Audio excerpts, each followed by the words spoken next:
പ്രിയ സഹോദരങ്ങളെ, മാർച്ച് 15 ശനി, വിശുദ്ധ സുവിശേഷം മത്തായി അറിയിച്ച സുവിശേഷത്തിൽ 11-ാം അധ്യായം 16 മുതൽ 19 വരെയുള്ള തിരുവചനങ്ങൾ. കർത്താവായ ഈശോ അരുളി ചെയ്യുന്നു.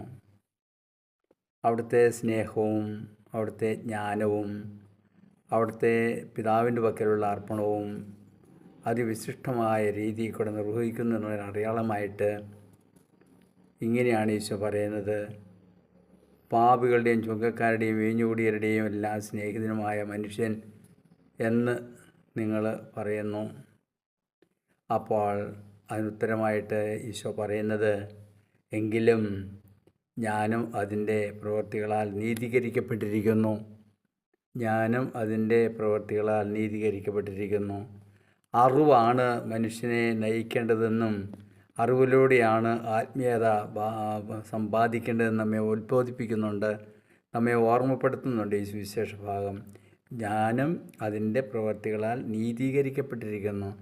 അറിവാണ് എല്ലാത്തിൻ്റെയും നീതീകരണം. അഥവാ അറിവ് ഉപയോഗിച്ചുകൊണ്ട് നന്മ ചെയ്യാം, അറിവ് ഉപയോഗിച്ചുകൊണ്ട് ചിലപ്പോൾ തിന്മ ചെയ്തു വരാം. തിന്മയുടെ അറിവുള്ളവൻ തിന്മ ചെയ്യുന്നു, നന്മയുടെ അറിവുള്ളവൻ നന്മ ചെയ്യുന്നു. അങ്ങനെ അറിവാണ് ഞാൻ ചെയ്ത പ്രവൃത്തി നീതീകരിക്കപ്പെടുന്നത്.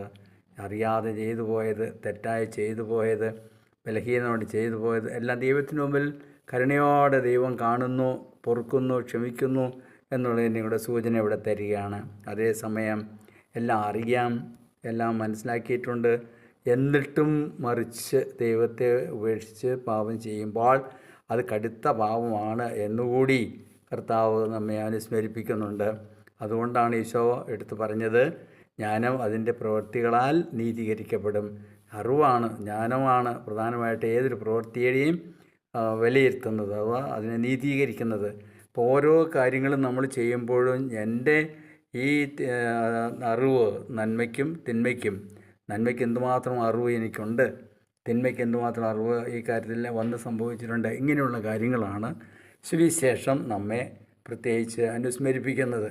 അപ്പോൾ ഈ ഒരു സുവിശേഷ ഭാഗത്ത് കർത്താവായ ഈശോ നമ്മോട് പറയുന്നുണ്ട്, ഈ തലമുറയെ എന്തിനോടാണ് ഞാൻ ഉപമിക്കേണ്ടത്?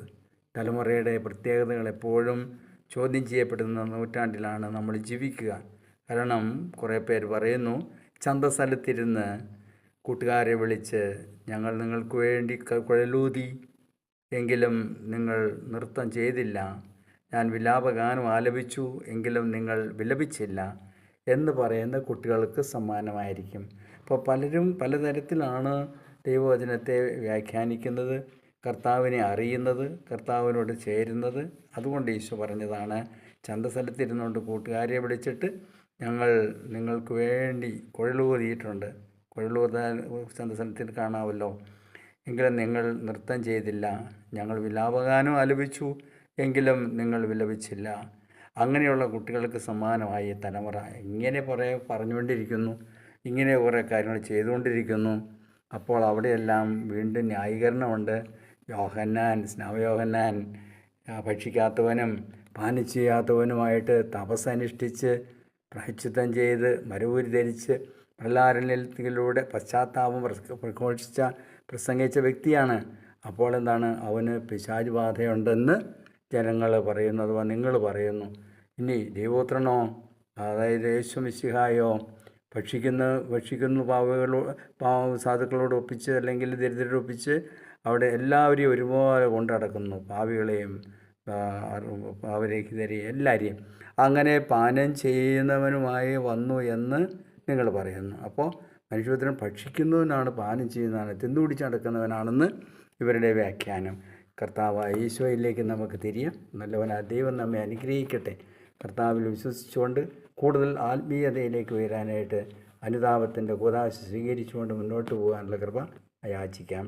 നമ്മുടെ കർത്താവ് ശംസിയുടെ കൃപയും പിതാവ് ദൈവത്തിൻ്റെ സ്നേഹവും പരിശുദ്ധാത്മാവിൻ്റെ സഹവാസവും വിശുദ്ധ യാവർപിതാവിൻ്റെ സംരക്ഷണം ഉണ്ടായിരിക്കട്ടെ, ഇപ്പോഴും എപ്പോഴും എന്നേക്കും. ആമേൻ.